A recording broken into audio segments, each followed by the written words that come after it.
এবং ওয়ার্ডপ্রেস ওয়েবসাইটের জন্য robots.txt ফাইল জেনারেট করতে চান তাহলে খুব সহজেই আপনি 1 মিনিটের মধ্যেই robots.txt ফাইলটা জেনারেট করতে পারবেন।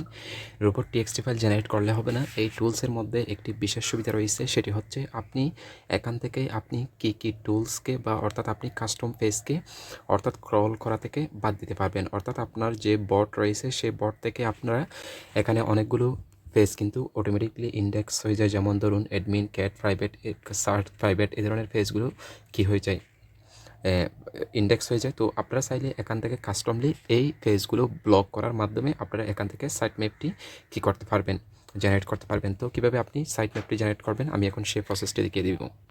সর্বপ্রথম আপনাকে গুগলের মধ্যে চলে আসতে হবে। এরপর এখানে যে সার্চ করার অপশনটি রয়েছে এখানে আপনি লিখতে পারেন robots.txt ফাইল, ঠিক আছে। আপনি robots.txt ফাইল তৈরিকরণ লিখতে পারেন কিংবা আপনি robots.txt জেনারেট লিখতেও পারেন, ঠিক আছে।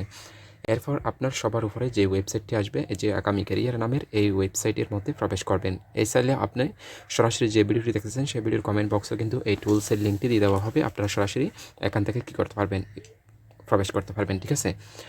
এরপর আসবেন, আসার পর এখানে আপনাকে যে কাজটি করতে হবে, আপনার এখানে ওয়েবসাইট অর্থাৎ ব্লগার কিংবা ওয়ার্ডপ্রেস ওয়েবসাইটের লিঙ্কটি দিতে হবে। যেমন ধরুন আমি এই ওয়েবসাইটের লিঙ্কটি কপি করব এখন। তো এরপর যেয়ে আমি আপনাদেরকে দেখাচ্ছি, একটু ওয়েট।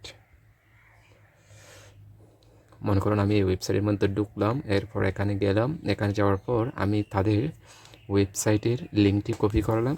ওয়েবসাইটের লিঙ্কটি কপি করার পর এখান থেকে সরাসরি আসবেন। আসার পর আপনার ব্লগার ওয়েবসাইটের ইউআরএলটি এখানে দিয়ে দিবেন বা ওয়ার্ডপ্রেসের ইউআরএলটি এখানে দিয়ে দিবেন। ইউআরএল দিয়ে দেওয়ার পর একটু নিচে আসবেন। এরপর এখানে আপনি দেখতে পাচ্ছেন যে সব বটকে অনুমতি দিন। অর্থাৎ আপনি যদি আপনার ওয়েবসাইটের সকল ফাইলকে গুগল ইন্ডেক্স করাতে চান তাহলে এখানে সব বটকে অনুমতি দিন, এই অ্যালাউ বাটনটির উপরে ক্লিক করে দিবেন। এরপর আপনি যদি একটাও ইন্ডেক্স করাতে না চান তাহলে সব বটকে বাধা দিন, এটিতে ক্লিক করলে আপনার একটা ফাইলেও গুগলে ইন্ডেক্স হবে না। এরপর এখানে আপনি যদি কাস্টম বা নির্দিষ্ট পেজ বাধা দিন, এই যে বাটনটি দেখতে পাচ্ছেন, এখানে যদি আপনি যে পেজগুলো আপনি গুগল ইন্ডেক্স করাতে চাচ্ছেন না এগুলোর নাম এখানে ব্যবহার করে লিখে দিবেন। এরপর আপনি এখান থেকে সাইট ম্যাপ অর্থাৎ এক্সাম্পল সাইট ম্যাপ লিঙ্কটি কী করতে পারবেন, দিয়ে দিবেন। তার আগে আমি এই কাজটি করে নিই আগে। যদি এখানে আপনি সাইট ম্যাপ অর্থাৎ আপনি সাইট ম্যাপের যদি লিঙ্কটি এখানে দেন তাহলে আপনার লিঙ্ক গুগল কিন্তু ইন্ডেক্স করতে পারবে খুব দ্রুত, ঠিক আছে। তো আমি এখানে আপাতত কিছুই দিচ্ছি না, আমি এটি এরকমই রাখতেছি। এরপর এখানে দেখতে পাচ্ছেন যে কোড জেনারেট করুন যে বাটনটি রয়েছে এটির উপর ক্লিক করার সাথে সাথে আমাকে কিন্তু কি এখানে দিয়ে দেওয়া হবে robots.txt ফাইলটি, ঠিক আছে। তবে এখানে আপনাকে সাইট ম্যাপটি দিতে হবে। তো আমি এখানে আগে সাইট ম্যাপটি দিয়ে দিচ্ছি।